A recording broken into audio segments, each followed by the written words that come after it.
Les grosses têtes dans la nuit des temps sur RTL en octobre 1987 autour de Philippe Bouvard, Jacques Martin, André Gaillard, Jean Dutour et Olivier de Kersauzon.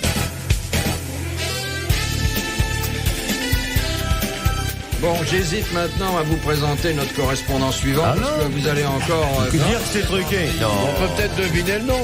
Oui. Oh bah, Alors là, c'est Monsieur Pisse 3 gouttes de Clairefontaine. ah non, ça c'est pas fabriqué, ça. C'est pas fabriqué, ça c'est pas fabriqué. Non, là je le crois. Ça, vous pouvez ouvrir tous les annuaires de France. Si vous me trouvez un pisse 3 gouttes, vous m'appelez. Oui. La question est bonne d'ailleurs.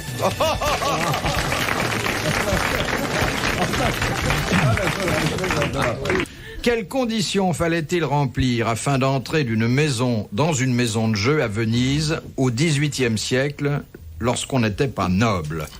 Être masqué. Être masqué. Bonne réponse du vicomte. Il est en grande forme aujourd'hui. Très grande forme. Venise, c'est sa ville. On ne circule qu'en bateau. Je connais Venise, moi. Je connais bien. Très bien. Moi, je connais très bien aussi. Ouais. Vous avez peut-être été tous les deux en voyage de noces, non? Eh bien voilà, on a passé notre nuit de noces à l'hôtel Danieli. Non, on est gâcheurs de voyage de noces là-bas. Pouvez-nous décrire un peu Venise, en vers si possible? Je sais pas, c'est dur. Hein. En commençant par le Grand Canal. Mais qu'est-ce qui rime avec Canal? Avec Canal, il y a Anal. Oui, c'est ça. Que t'es triste, Venise, avec tes amours mortes. J'improvise, hein. Avec tes amours mortes, et après ça me vient plus. Lorsque je t'attendais le soir devant la porte. Et que t'as pas sonné et que t'étais tout trempé. Parce que dans le canal, t'étais ma pauvre tombée. Voilà. On va même mettre de la musique aussi. Ouais. Et voilà que tu reviens, tu souffres comme le martyr, tu t'es cogné les cornes sous le pont des soupirs. C'est un voyage de noces, c'est un moment heureux. Avec toi, tout est moche. J'en peux plus. Et je veux maintenant m'éloigner de cette ville maudite. Plus jamais, oui, de chez toi, j'irai tremper ma cuite.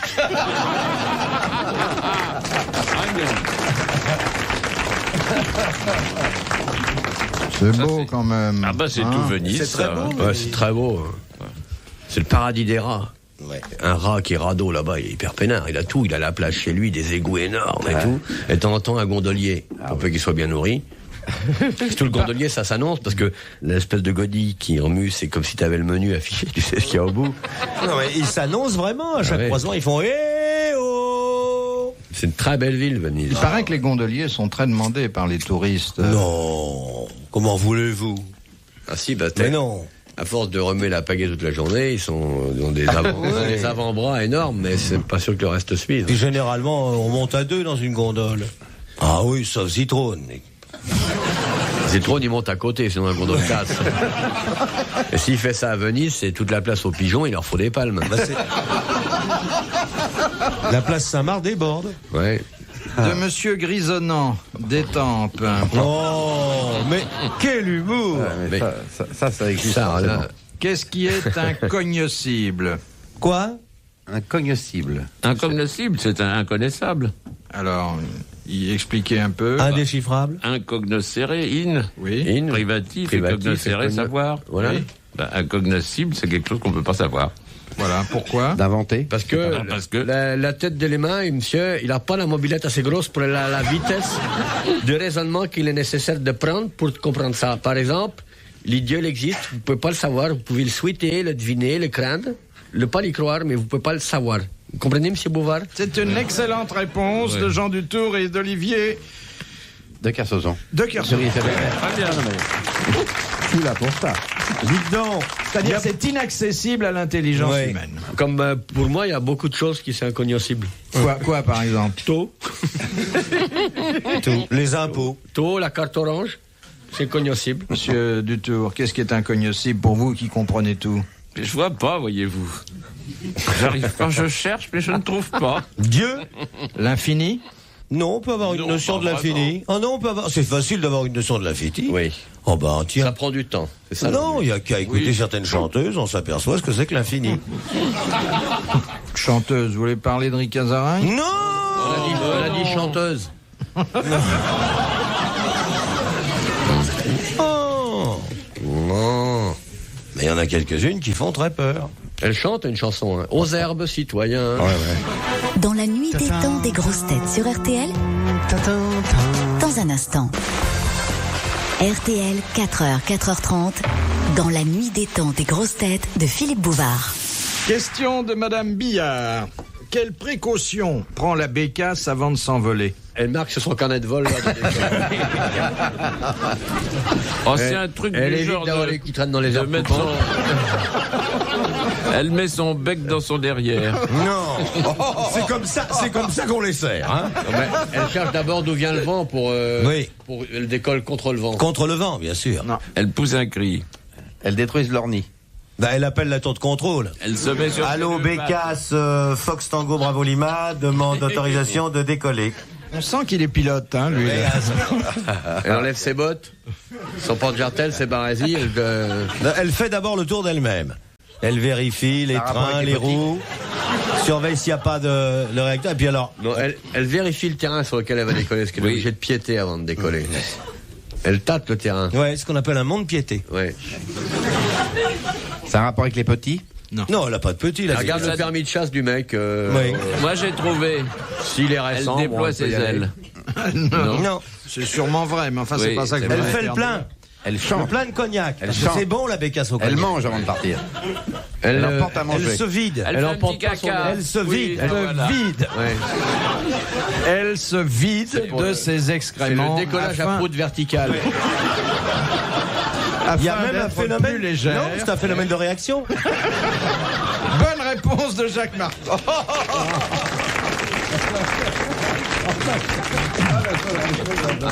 Comme certains avions en difficulté, qui évacuent leur Oui, kérosène. ils jettent les hôtesses de l'air. Leur plastique.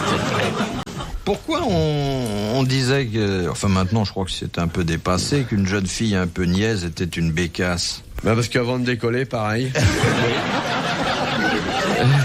Quand elle s'envoie à l'air pour la première fois, elle a tellement peur que... Je crois qu'il a raison. Je vois pas d'autre explication. Non, il y en a une. Oui. La bécasse a un comportement idiot en face du chasseur. Je crois qu'elle vient à lui, donc c'est quelqu'un de pas. On dit que c'est un oiseau pas très intelligent, naïf. Donc bécasse vient de ça. Bon, et vous mangez la bécasse. Alors on ne la vide pas, on mange les entrailles. Curieusement. Ah Oui. On dresse Oui, les puisqu'elle est entrailles qu'on pile avec un petit peu de foie gras et des condiments et on en fait une tartine. Hein. Ouais, c'est bon. une tartine d'excréments. canapé. Non, Non, parce qu'elle s'est vidée au décollage. c'est vidéo décollage. C'est les boyaux, les intestins, le C'est des foie. boyaux, mais vides. Voilà. Ça doit être très commode de pouvoir se vider à volonté comme ça. Ah oui. Si on pouvait faire ça à chaque arrêt de bus, Oh. le trafic sera accéléré quand même. Cambronne.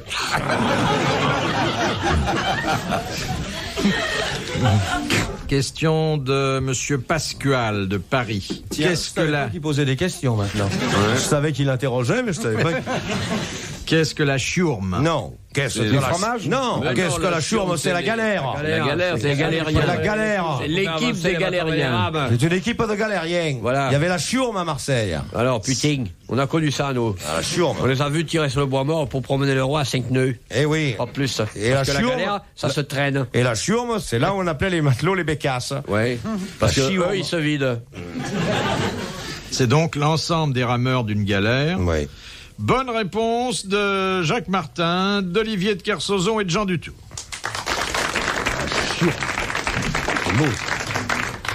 Ça remplaçait largement un moteur. Oh, bah ça. Plus tu voulais aller vite, plus tu tapais dessus. Ah oui. Ah, il y a le feu à ma droite. Là. Il a enfumé le bigorneau. Amenez les tartines beurrées. Est-ce que vous croyez vraiment que c'est la peine de le passer à la fumée pour le faire réduire? Non, mais il a meilleur goût après. Ma petite bécasse. Oui. Qui a dit un jour, demande Monsieur Manière, qui a dit un jour que De Gaulle continue donc de suivre son chemin et sa vocation?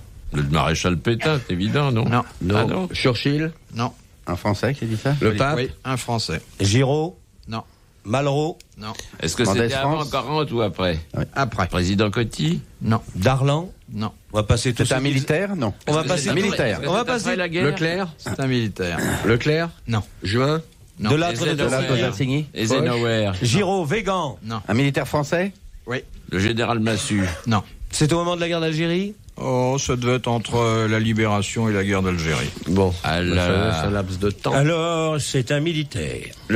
Pas Un Reagan. militaire, Là, il est Reagan. resté militaire Bah, c'est le- jusqu'à la eh, fin. Reagan. C'est le général de Gaulle. C'est le général de Gaulle lui-même qui parlait de lui à la troisième personne. Ah oui. Bonne réponse de Jacques Martin. Question de Madame Le Prieur d'Agon-Coutainville. En boxe, il existe 4 sortes de coups. Lesquels? L'uppercut, droit, la l'uppercut. droite, l'uppercut, le direct. Alors, Le uppercut, Le crochet. Le crochet. le crochet, Le direct. le direct, Moi, je fais tout au crochet. Le coup bas, qui est Même interdit. les slips, avec du coton perle 2. Coup de boule. Tous les slips uppercut d'Olivier direct, sont faits au coton crochet. perle 2. Un swing. Non. et le swing. Bonne réponse d'André Gaillard. Oui. Mais oui, tu prends du coton perle 2, un crochet, puis alors moi, je fais toutes mes culottes comme ça. Ça résiste. Vous n'avez jamais fait de crochet? Non, du tricot. J'aimerais vous voir. Le point de riz, ça allait. Oui. Oh, c'est pas tout le monde. Et comment vous faites les manches? Court. Oui. Faut bien vous laisser tomber de mailles. Oh, toutes. Ah, vous faites des pullovers pour manchots. Il pense à autre chose et il finit par tricoter une capote. Philippe Bouvard sur RTL, 4h, 4h30, les grosses têtes dans la nuit des temps.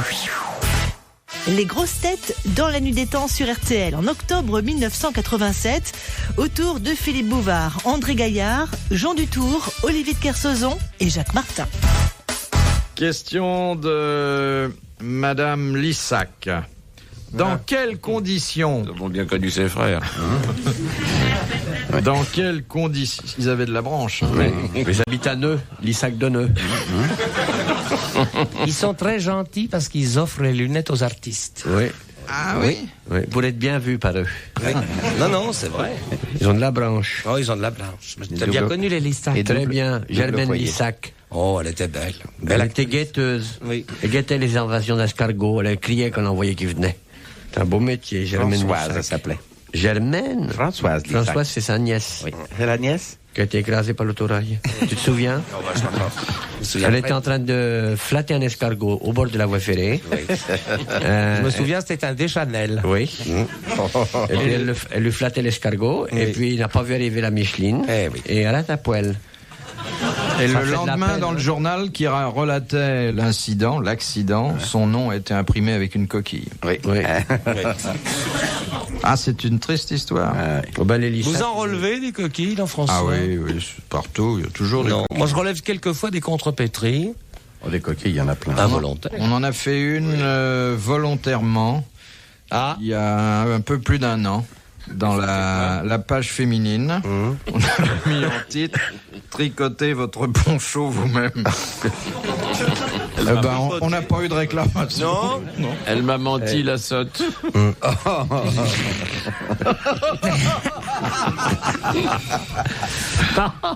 Bon, alors Madame Lissac demande dans quelles conditions un mort peut-il légalement voter? Oh, encore. S'il a le bras en dehors du cercueil. S'il a fait une procuration avant de mourir. S'il est mort entre les tours de... Le premier tour et le deuxième tour. Avant le premier Alors, tour. S'il a fait avant, il a fait une procuration. C'est pas une procuration. Enfin, s'il a... Un testament sur lequel il Un a dit. pouvoir. Non. Alors, Il a les déjà voté Alors, au consulat, par exemple. oui. Ouais. Ou s'il a voté d'une autre façon. Ah là là, par Par la poste. correspondance. Correspondance. Oui, c'est le cachet de la poste qui fait foi. Exactement. Bonne réponse de l'amiral, de Jacques Martin et de Jean Dutour. Dis donc, il faut vraiment rien avoir à faire quand on se sait mourant pour dire je vote.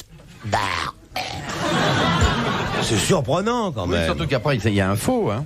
Il manque quelqu'un. Une de nos vieilles amies, Mademoiselle Théba Font, Des plis. Éplis. Quelle Pauvre fut la visite inattendue qu'effectua la reine Victoria lors de son voyage officiel en France? Le tombeau de Napoléon, non? Le tombeau de Napoléon. Bravo. Elle alla aux Invalides. Bonne réponse d'André Gaillard. C'est gentil. C'est gentil de sa part. Oui. Ouais.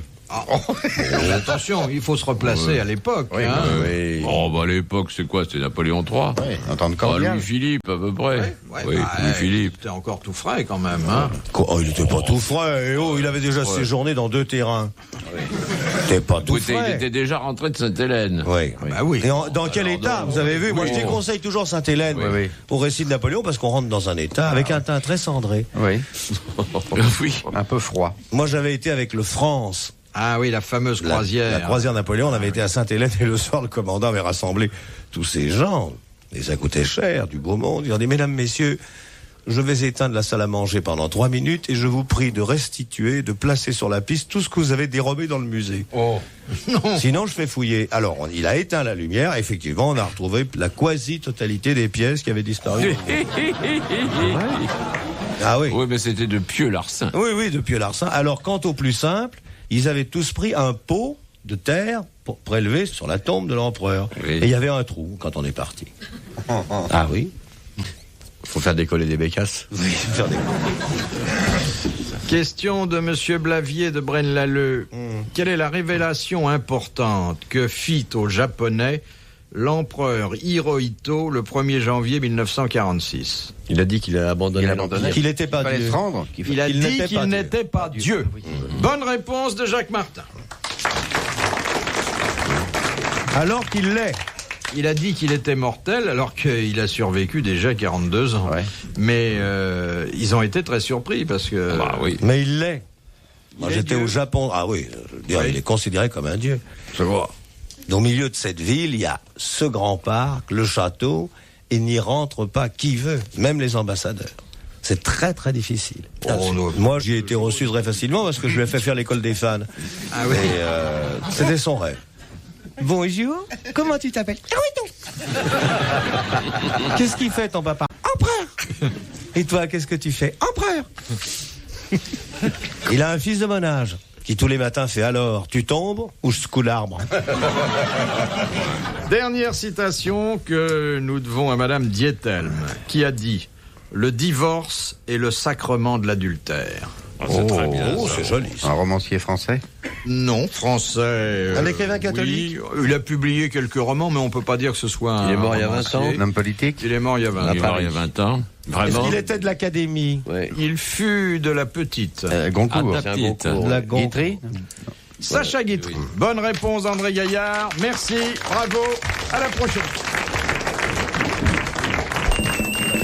Retrouvez les grosses têtes dans la nuit des temps sur RTL.fr.